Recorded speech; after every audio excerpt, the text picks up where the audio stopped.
क्षण में होने वाली है। राष्ट्रपति पहुंच चुकी हैं। कार्यक्रम स्थल की ओर धीरे धीरे बढ़ती हुई राष्ट्रपति, उपराष्ट्रपति, लोकसभा अध्यक्ष, प्रधानमंत्री और अन्य गणमान्य व्यक्ति भी मौजूद हैं जो इस समय केंद्रीय कक्ष पहुंच रहे हैं।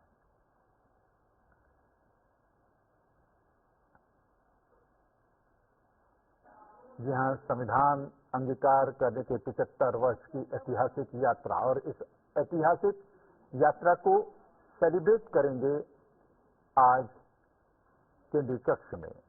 संविधान सदन का केंद्रीय कक्ष ये वही केंद्रीय कक्ष है जो संविधान निर्माण का भागीदार रहा और जिसने साक्षात्कार किया संविधान निर्माण का।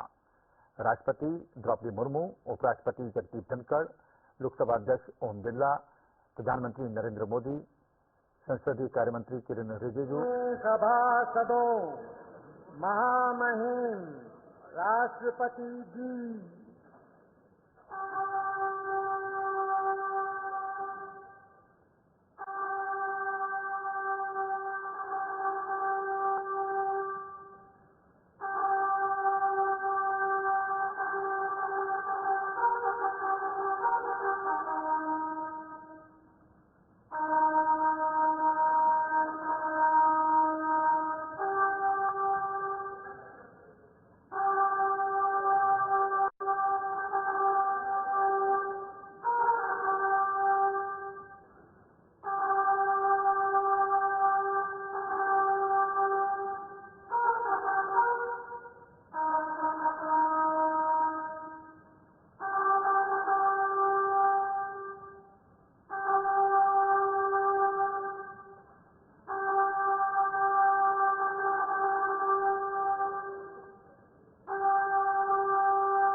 छब्बीस नवंबर 1949 ईस्वी, मिति मार्गशीर्ष शुक्ल सप्तमी, संवत 2006 विक्रमी को एतद द्वारा संविधान को अंगीकृत, अधिनियमित और आस्वादित किया गया।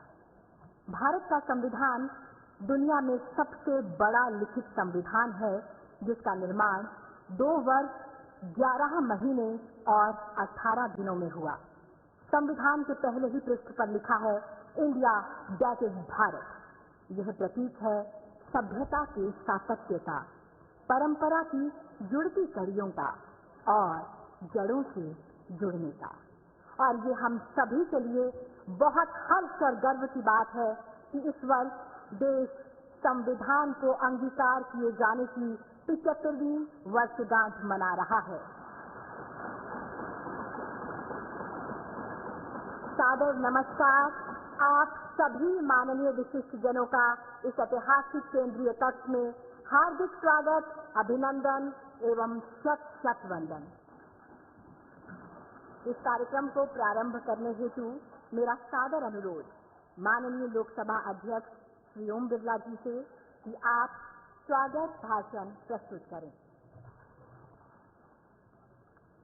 संविधान सदन में आयोजित इस ऐतिहासिक संविधान दिवस कार्यक्रम में माननीय राष्ट्रपति जी, माननीय उपराष्ट्रपति जी, माननीय प्रधानमंत्री जी, सभी राजनीतिक दलों के नेतागण, माननीय सदस्यगण, आज संविधान दिवस उत्सव मनाने करोड़ों भारतीयवासियों का मैं हार्दिक स्वागत करता हूं, अभिनंदन करता हूं।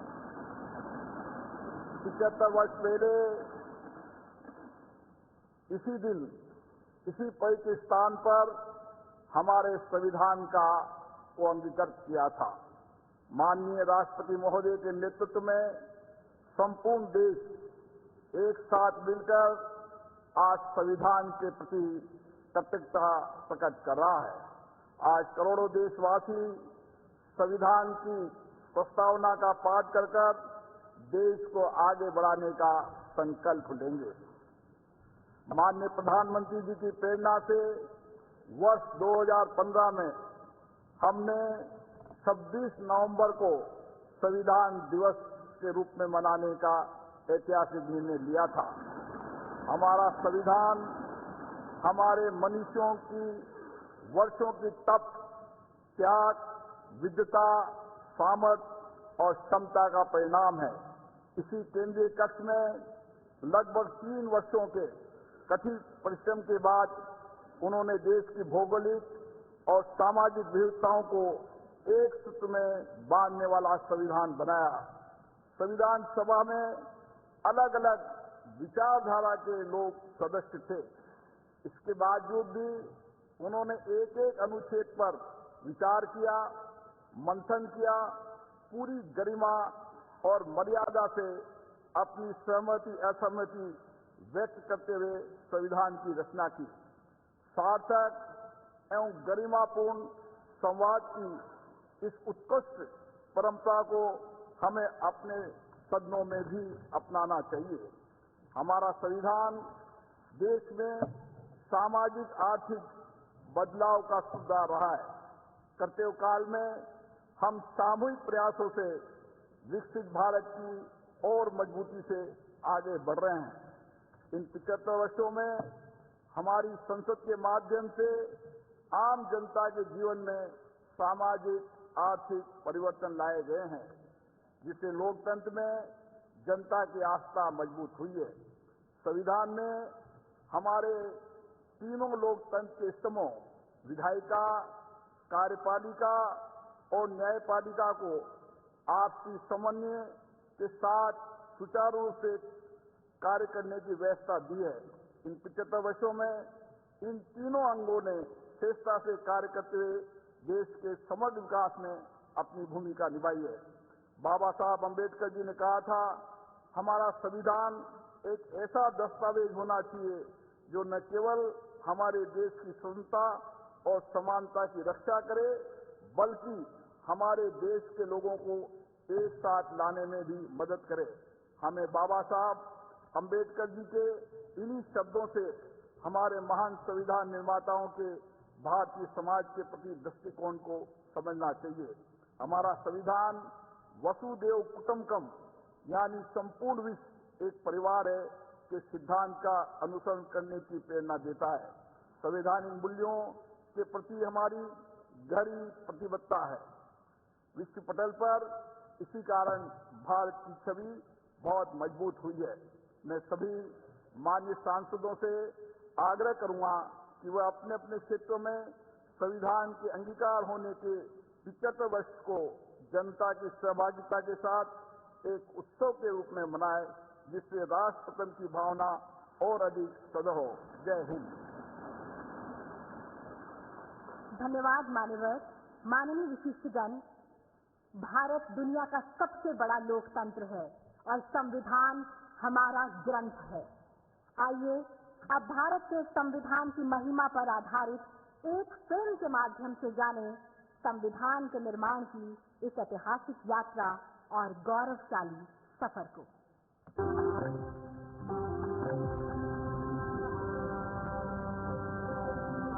भारत दुनिया का सबसे बड़ा लोकतंत्र, मदर ऑफ डेमोक्रेसी। कई शताब्दियों की गुलामी के बाद जब देश नई शुरुआत के लिए खड़ा था, तो उसकी राह में पथ प्रदर्शक बना हमारा संविधान। डॉक्टर भीमराव अंबेडकर की अध्यक्षता में जब देश ने अपना संविधान तैयार किया, तो भारत के लोकतंत्र को मजबूत बनाने और सबके लिए बराबरी और अवसर सुनिश्चित करने का आधार बना भारत का संविधान। हमारे संविधान निर्माताओं ने 75 साल पहले यह सपना देखा और तय किया कि हम कहीं पर भी जन्मे हो, हमें समान अवसर और अधिकार मिलेंगे। हमारे अधिकार हो या कर्तव्य, देश का हर नागरिक समान है। 75 साल से व्यक्ति के स्वाभिमान और राष्ट्र की एकता की रक्षा करता आया है भारत का संविधान। आज भी हमारे लिए सबसे ऊपर और सबसे पवित्र ग्रंथ। हमारा संविधान अनुच्छेदों के संग्रह से बढ़कर हजारों वर्षों की सभ्यता और परंपराओं की आधुनिक अभिव्यक्ति भी है। स्वतंत्रता के समय जो भारत के लिए कहा जाता था कि ये देश टिक नहीं पाएगा, वह आज विश्व की 5वीं सबसे बड़ी अर्थव्यवस्था है और टॉप 3 इकोनॉमी में शामिल होने के लिए तेजी से बढ़ रहा है, तो उसका श्रेय संविधान के मूल्यों को जाता है। बीते 10 साल में लिए गए फैसलों, बनाई गई नीतियों और उठाए गए कदमों के मूल में संविधान की स्पिरिट रही है। हमारे संविधान के प्रेम्बल की शुरुआत में जो वी द पीपल लिखा, ये सिर्फ 3 शब्द नहीं है। वी द पीपल एक आह्वान है, एक प्रतिज्ञा है, एक विश्वास। आज के भारत का मंत्र सबका साथ, सबका विकास, सबका विश्वास, सबका प्रयास। ये संविधान की भावना का सबसे सशक्त प्रदर्शन है। संविधान के समानता के सिद्धांत के साथ आज बिना भेदभाव लाभार्थियों तक लाभ पहुंचता है। अंत्योदय के लक्ष्य के साथ वंचित वर्ग और पिछड़े प्रदेशों को हर योजना के केंद्र में रखा जाता है। महिलाओं के उद्यमी बनने में, कप्तान बनने में, ऊंची उड़ान देने में देश उन्हें मदद पहुंचाता है। देश के प्रथम गांव से लेकर दूर दराज के गांव तक पहुंच रही सड़कें, सामान, केबल और खुशियां संविधान के प्रति देश का समर्पण दिखाता है। विश्व का सबसे लंबा लिखित संविधान उस भारत का है जिसकी सुंदरता सीना चौड़ा कर देती है, जहां विभिन्न विचारों की सारी धाराएं एक ही सागर में मिलती हैं। एक भारत श्रेष्ठ भारत की भावना के साथ आज पूरे भारत में एक संविधान है, जिसकी दिखाई दिशा पर चलकर हम बनाएंगे विकसित Bharat.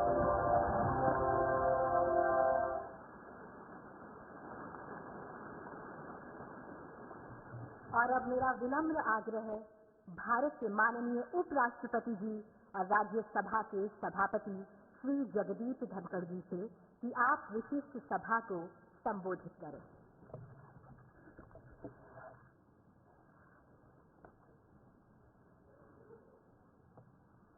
Honorable President,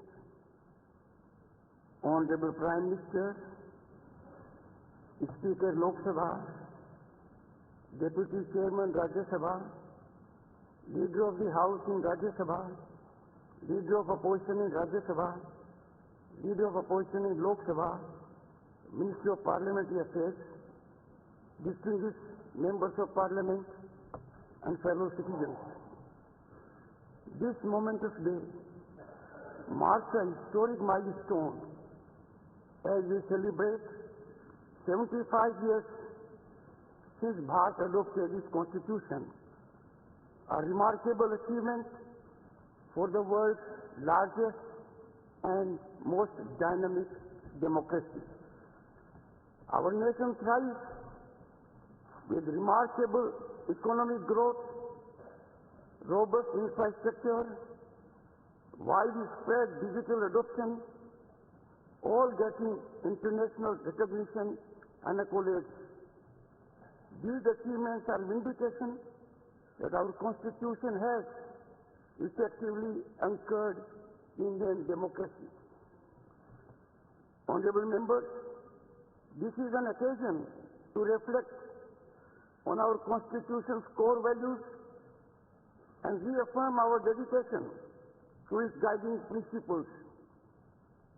This masterpiece is a tribute to the profound foresight and unwavering dedication of founding fathers of our Constitution, who for about 3 years shaped our nation's destiny, exemplifying decorum and dedication, navigating contentious and divisive issues with focus on consensus and understanding.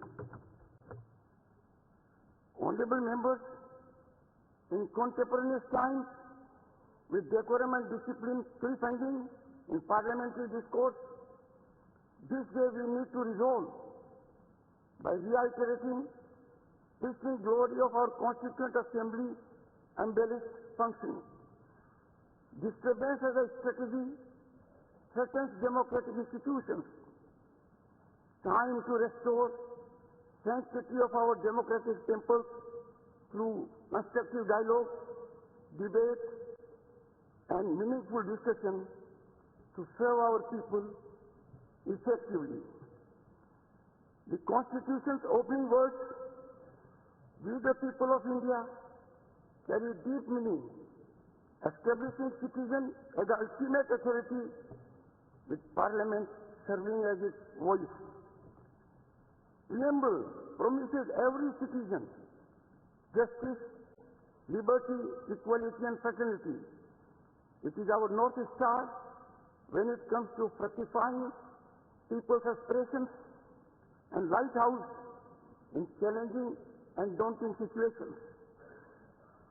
Honorable members, our Constitution assures fundamental rights and orders fundamental duties.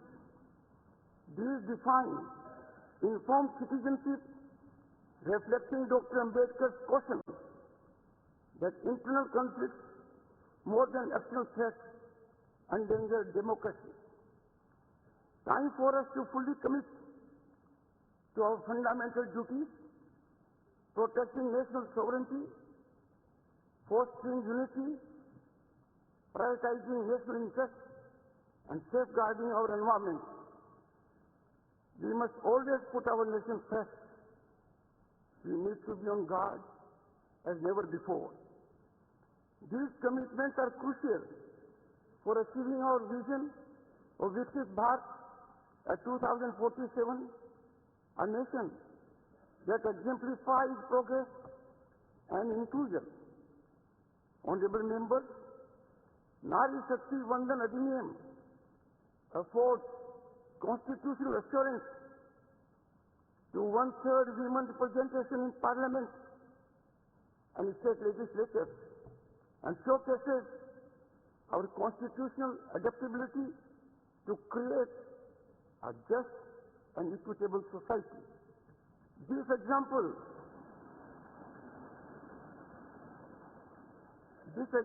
of the many illustrates how affirmative policies, transparent and accountable governance have helped citizens achieve their aspirations.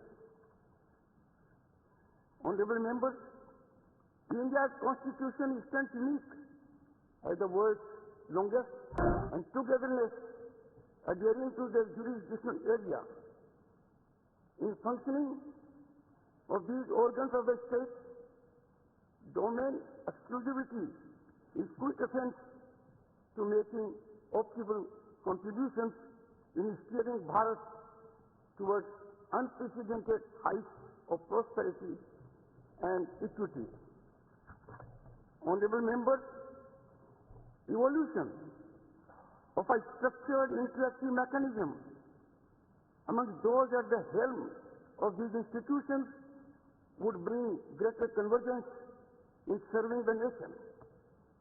It is constitutional ordainment that the Parliament, after shaping legislation, must also ensure legislation's trajectory in right direction.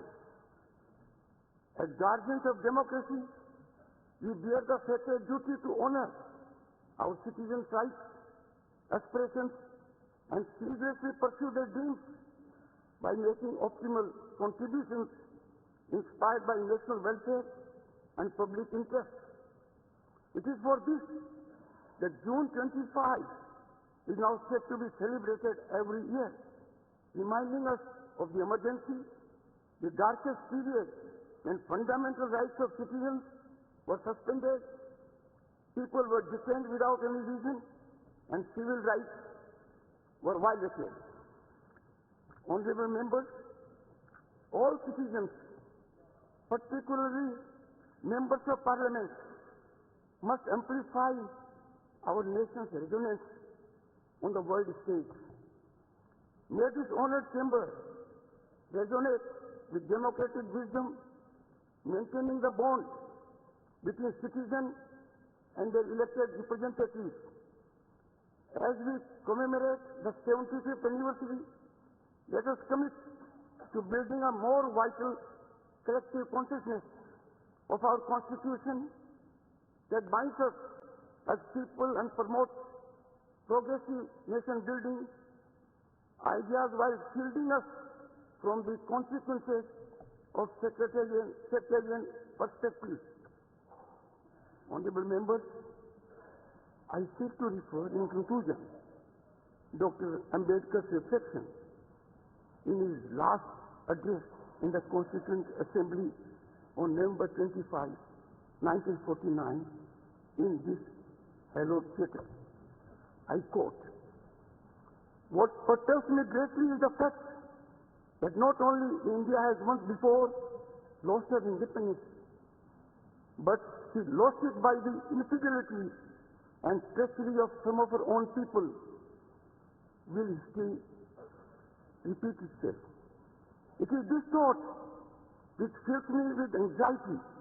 This anxiety is deepened by realization of the fact that in addition to our old enemies in the form of caste and creed, we are going to have many political parties with diverse and opposing political creeds. Will Indians place the country above their creed, or will they place creed above the country?" Honorable members, Dr. Ambedkar further exhorts, I quote, "I do not know, but this much is certain, that if the parties place creed above country, our independence will be put in jeopardy a second time and probably be lost forever. This eventuality we must all resolutely guard against. We must be determined to defend our independence with the last drop of our blood." Unquote.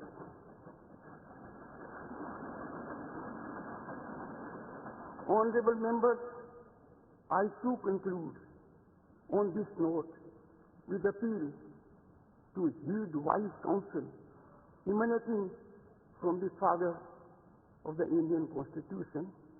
Jai Hind, Jai Bharat. बहुत बहुत धन्यवाद माननीय उपराष्ट्रपति जी। निश्चित रूप से आज का यह ऐतिहासिक दिन हमारे संविधान की महिमा और उसकी लोकतांत्रिक भावना का प्रतीक है। अब मेरा सादर अनुरोध माननीय राष्ट्रपति जी से कि इस शुभ अवसर पर आप एक विशेष स्मारक सिक्का इसका विमोचन करने की कृपा करें।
अब मेरा आपसे पुनः अनुरोध कि हमारे संविधान की ऐतिहासिक यात्रा और उसकी गौरवशाली विरासत को चिरस्थायी करने के लिए आज एक विशेष डाक टिकट का विमोचन करने की कृपा करें।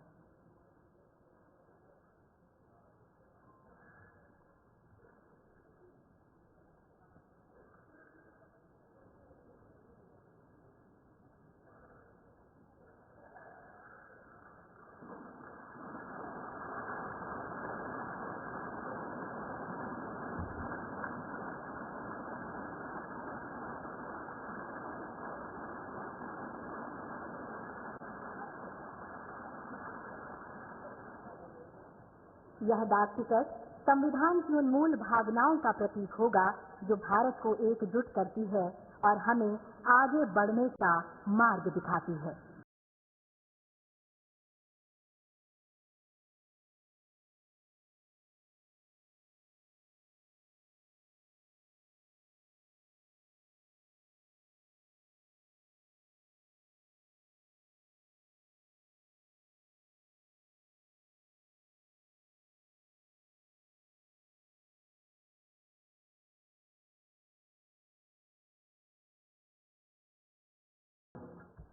माननीय विशिष्टगण, आज इस खास मौके पर हम सब भारत के संविधान को समर्पित 2 पुस्तकों के विमोचन के भी साक्षी होंगे। अतः माननीय राष्ट्रपति जी, आपसे सादर अनुरोध, कृपया इन पुस्तकों का विमोचन करने की कृपा करें। सर्वप्रथम पहली पुस्तक है भारत के संविधान का निर्माण, एक झलक।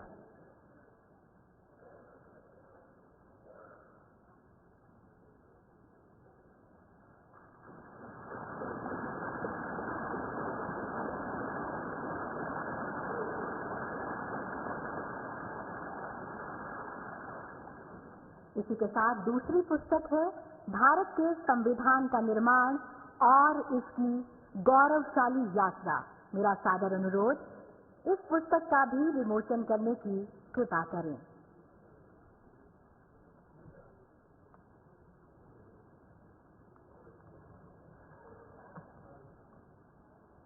ये दोनों पुस्तकें अंग्रेजी और हिंदी दोनों ही भाषाओं में उपलब्ध हैं।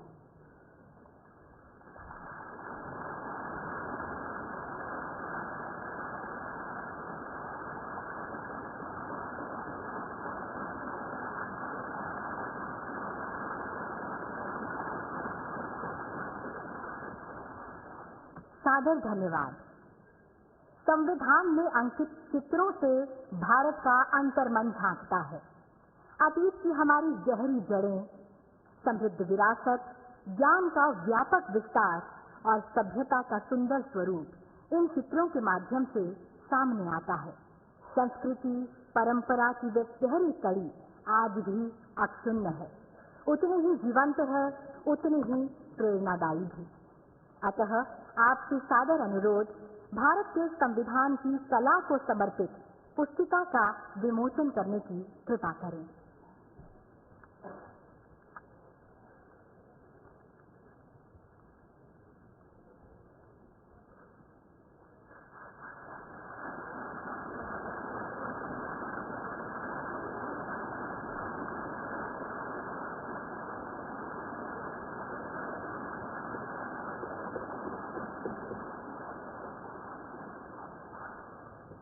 बहुत बहुत धन्यवाद। भाषा नाम जननी संस्कृत भाषा, अर्थात संस्कृत भाषा सभी भाषाओं की जननी है, हमारी सांस्कृतिक और बौद्धिक धरोहर का प्रतीक भी है। इस गौरवपूर्ण क्षण पर माननीय राष्ट्रपति जी, आपसे सादर अनुरोध है कि संस्कृत में भारत के संविधान का विमोचन कर इस ऐतिहासिक क्षण को इतिहास में स्वर्ण अक्षरों से सदा के लिए अंकित करने की कृपा करें। संविधान के अंगीकार होने की 75वीं वर्षगांठ पर अब संस्कृत में भी उपलब्ध भारत का संविधान।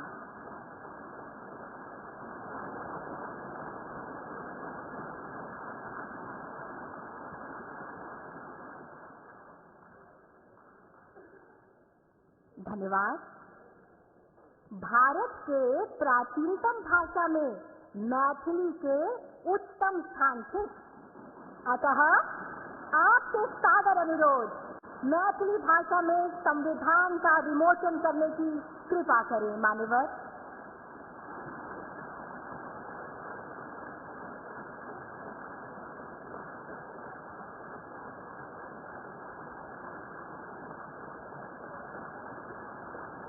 भारत की सभी भाषाओं का सम्मान और मैथिली में संविधान का विमोचन, निश्चित रूप से ये पल गौरवशाली है हम सभी के लिए। बहुत बहुत धन्यवाद मान्यवर। आप सभी माननीय विशिष्ट जनों की जानकारी अनुसार ये सभी पब्लिकेशन लोकसभा पब्लिकेशन काउंटर पर उपलब्ध होंगी, जिनकी सूचना आप सभी को बुलेटिन के द्वारा जारी कर दी जाएगी। अब माननीय राष्ट्रपति जी, आपसे सरबद्ध अनुरोध है कि आप अपने ज्ञानवर्धक शब्दों से हम सभी का मार्ग प्रशस्त करें।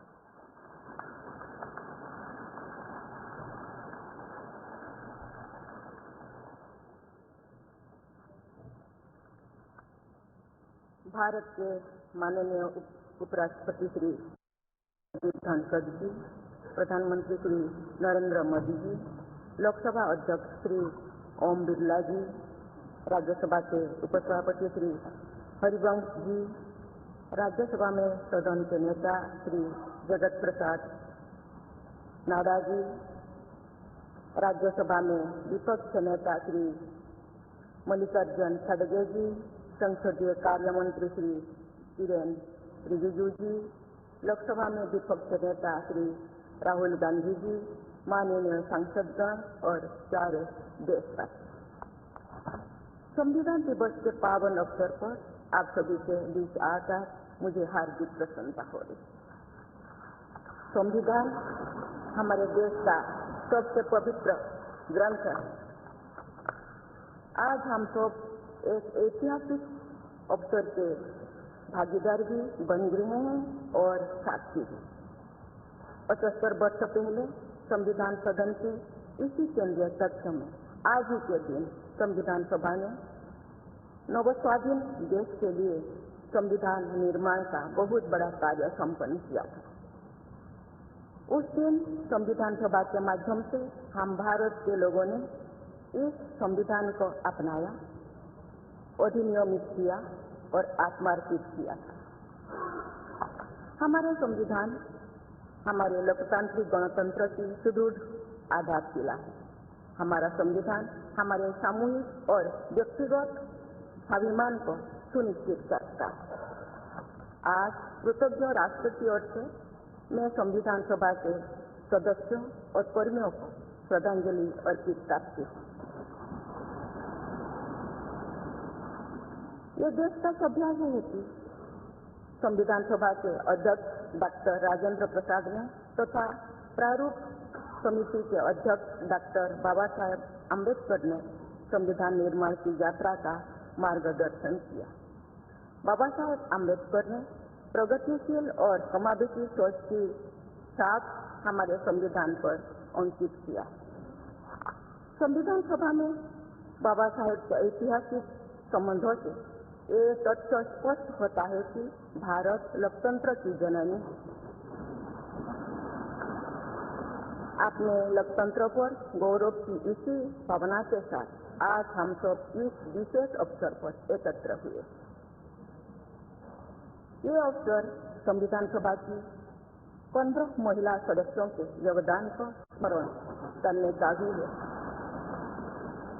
हमें उन अधिकारियों के अमूल्य योगदान को भी याद रखना चाहिए जिन्होंने नेपथ्य में रहकर काम किया।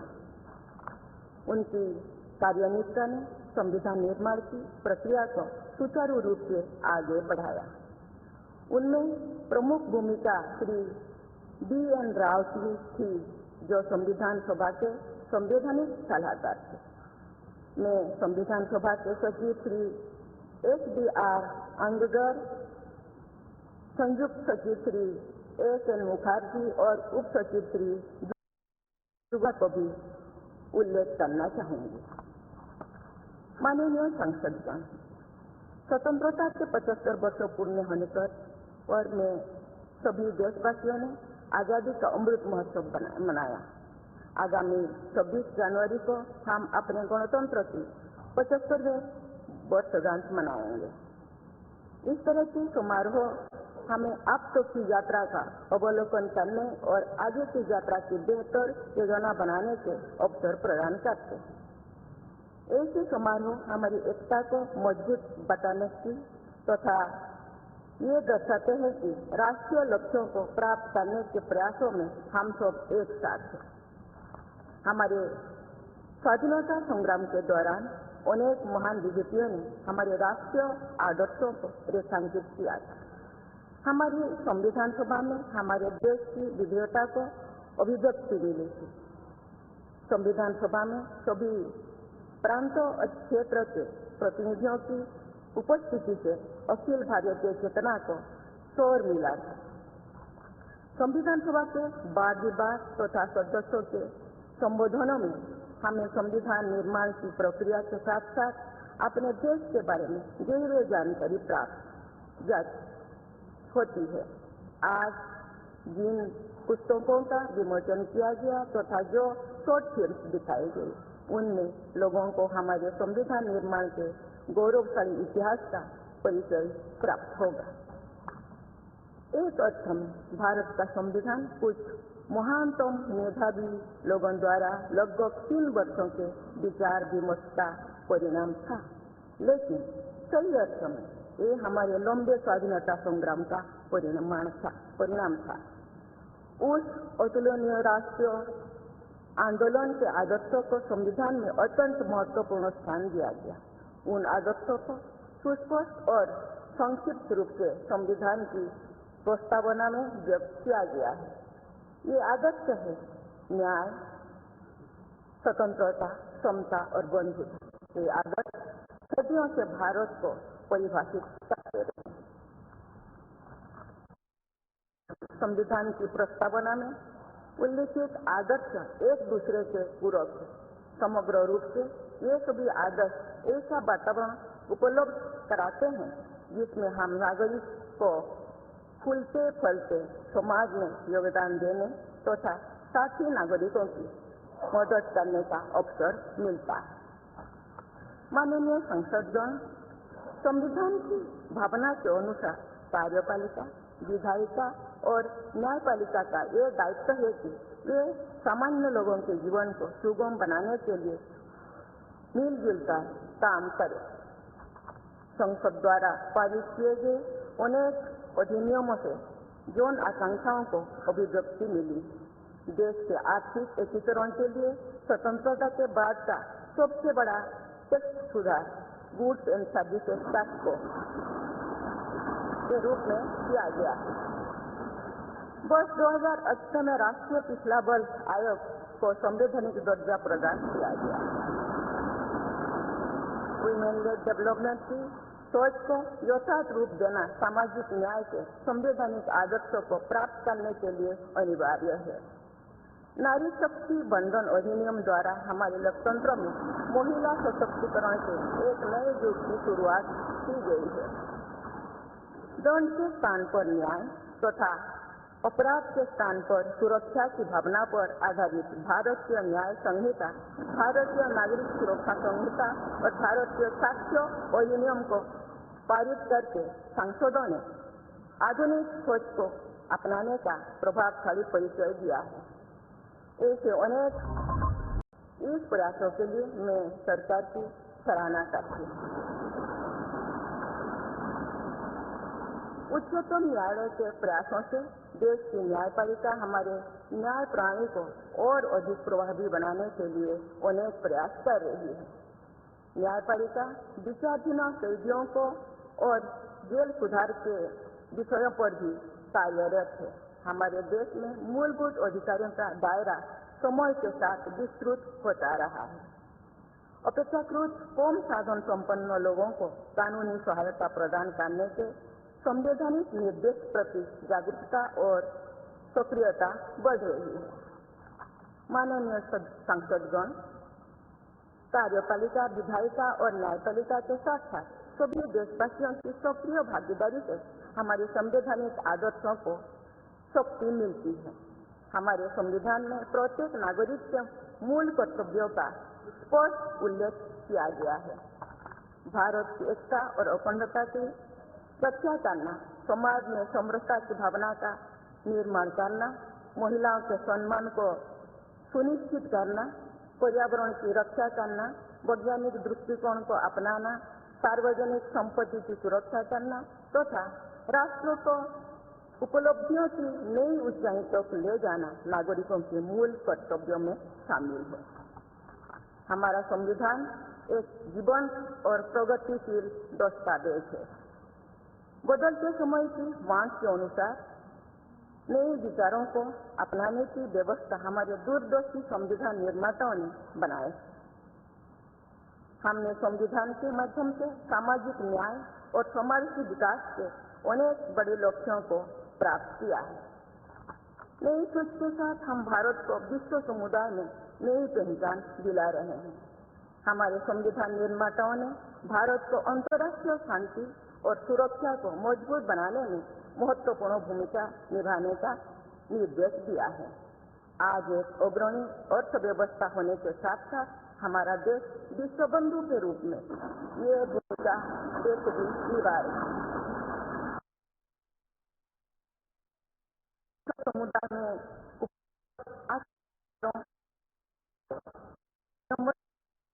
आत्मसात करने के लिए भी तत्पर रहते हैं। देश की जरूरतों के मुताबिक उत्कृष्ट विचारों और पद्धतियों को अपनाने की इसी भावना का उदाहरण हमारे संविधान निर्माण दूरदर्शी सदस्यों ने हमें एक प्रेरणादायक संविधान दिया जो अन्य देशों के लिए भी एक आदर्श साबित हुआ। संविधान सभा के अध्यक्ष और मेरे प्रतिष्ठित पूर्ववर्तियों में सर्वप्रथम डॉक्टर राजेंद्र प्रसाद ने वर्ष 1949 में आज ही के दिन अपने भाषण में एक विचार व्यक्त किया था कि संविधान को जीवंत बनाए रखना उन लोगों पर निर्भर करता है जो उसका संचालन करते हैं। उन्होंने ये भी कहा था कि कई चीजें जो संविधान में नहीं लिखी जा सकती उनका संचालन परंपराओं के आधार पर किया जाता है। उन्होंने ये अपेक्षा व्यक्त की थी कि हमारा देश आवश्यक सामर्थ्य अर्जित करेगा और समुचित परंपराएं विकसित की जाएगी। मैं पूरे विश्वास के साथ कह सकती हूँ कि लगभग 3/4 सदी के संवैधानिक यात्रा के दौरान हमारे देश ने उन क्षमताओं को अर्जित करने और आर्थिक परंपराओं को विकसित करने में उल्लेखनीय सफलता प्राप्त की है। हमने जो अनुभव प्राप्त किए हैं आने वाली पीढ़ियों को उनसे अवगत कराया चाहिए। वर्ष 2015 में सरकार द्वारा 26 नवंबर को संविधान दिवस के रूप में मनाने का निर्णय लिया गया। तब से प्रत्येक वर्ष मनाए जा रहे संविधान दिवस के समारोह से हमारे युवाओं में देश के बुनियादी दस्तावेज यानी संविधान के विषय में जागरूकता बढ़ाने में मदद मिली है। संविधान के प्रति युवाओं में उत्साह को देखकर हम सब देश के भविष्य के प्रति आश्वस्त हो सकते हैं। मैं सभी देशवासियों से अनुरोध करती हूँ कि ये हमारे संवैधानिक आदर्शों को अपने आचरण में डालें, मूल कर्तव्यों का पालन करें तथा वर्ष 2047 तक विकसित भारत के निर्माण के राष्ट्रीय लक्ष्य के प्रति समर्पण के साथ आगे बढ़े। मैं संविधान दिवस के अवसर पर सभी देशवासियों को बधाई देती हूँ। आप सभी को मेरा शुभकामनाएं। धन्यवाद। जय हिंद, जय भारत।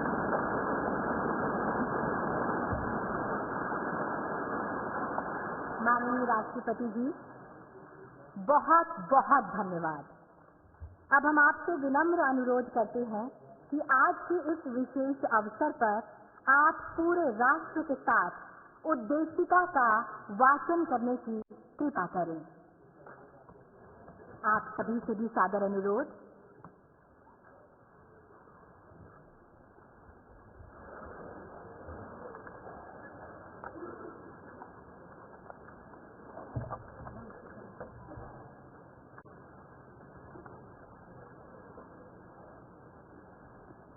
हम भारत के लोग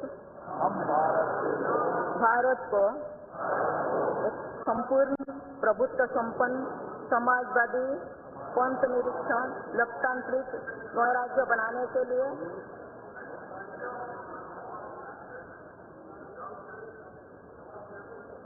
तथा उसके समस्त नागरिकों को सामाजिक, आर्थिक और राजनैतिक न्याय, विचार, अभिव्यक्ति, विश्वास, धर्म और उपासना की स्वतंत्रता,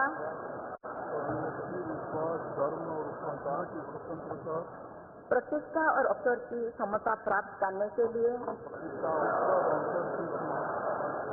तथा उन सब में व्यक्ति की गरिमा और राष्ट्र की एकता और अखंडता सुनिश्चित करने वाली बंधुता बढ़ाने के लिए दृढ़ संकल्प होकर अपनी इस संविधान सभा में आज तारीख 26 नवंबर 1949 ईस्वी को एतद द्वारा इन संविधान को अंगीकृत, अधिनियमित और आत्मार्पित करते हैं।